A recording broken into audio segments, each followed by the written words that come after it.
প্রথম শ্রেণীর এক পিচ্চি মেয়ে এসে বলল, নিন চকলেট খান।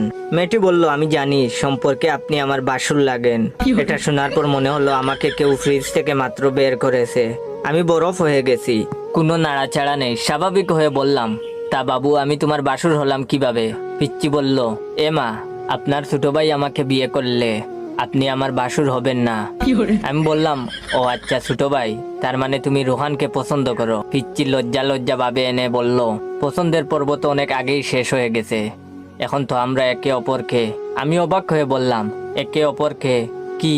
পিচ্চি বলল, কি যে বলেন, আপনাকে এসব বলা যায়? লজ্জা লাগে তো।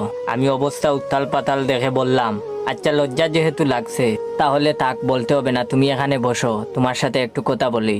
পিচ্চি বলল, বেঞ্চটি অনেক উঁচু, উঠতে পারছি না, একটু উঠিয়ে দেন। আমি বললাম, আচ্ছা এবার বলো তো বাবু তোমার নাম কি? পিচ্চি বলল, আমার নাম রিমি। আমি বললাম, তুমি কোথায় থাকো? রিমি বলল, নিমতলি পুলিশ কোয়ার্টারে। আমি হক চকিয়ে গিয়ে বললাম, তুমি পুলিশের মেয়ে? রিমি বলল, হ্যাঁ আমার বাবা পুলিশ। আমি মনে মনে বললাম, হায় রে ছোট মিয়া, আর কোনো মেয়ে পেলি না? রিমি বলল, কিছু বললেন? আমি বললাম, না কিছু না। আচ্ছা রিমি একটা কথা বলো তো, তোমাদের পরীক্ষা না 3 ঘন্টা, তোমার 2 ঘন্টার মধ্যে পরীক্ষা দেওয়া শেষ হলো কিভাবে? তাছাড়া রুহানের পরীক্ষা তো এখনো শেষ হয়নি।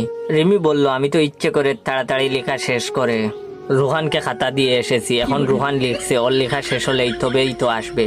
আমি একরকম আতঙ্কিত হয়ে রিমির দিকে তাকিয়ে রইলাম। কিছুক্ষণ পর রিমি বলল, এই যে বাসুর, দেখুন না জুতার ফিটে খুলে গেছে, একটু ঠিক করে দিন তো। আমি নিজেকে সামলে নিয়ে বললাম, হ্যাঁ দিচ্ছি।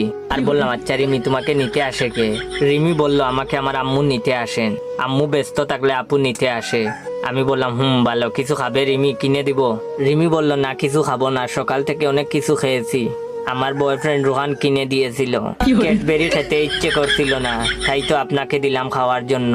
আমি আহম্মকের ভঙ্গিতে বললাম, এই ক্যাডবেরি তোমাকে রোহান কিনে দিয়েছে? রিমি স্বাভাবিকভাবে বলল, হ্যাঁ রোহান তো আমাকে অনেক কিছু কিনে দেয়, আইসক্রিম, জুস, চকলেট, অনেক কিছুই, এজন্যই তো রোহানকে আমি এত ভালোবাসি। রিমি ভালোবাসি বলে দুহাত দিয়ে চেহারা আড়াল করলো। বিষয়টি এমন যে কথাটি বলে রিমি খুব লজ্জা পেয়েছে। এবার বুঝতে পারছি, বাবার মানিব্যাগ থেকে 100 টাকা নিলে বাবা কেন আমার 200 টাকা কে নিয়েছে বলে চিল্লাচিল্লি করে। হায় রে মতিউর সাহেব, আপনার 2 ছেলে দুটোই চুর বের হলো, কি আর করবেন, সবই আপনার কপালের দোষ।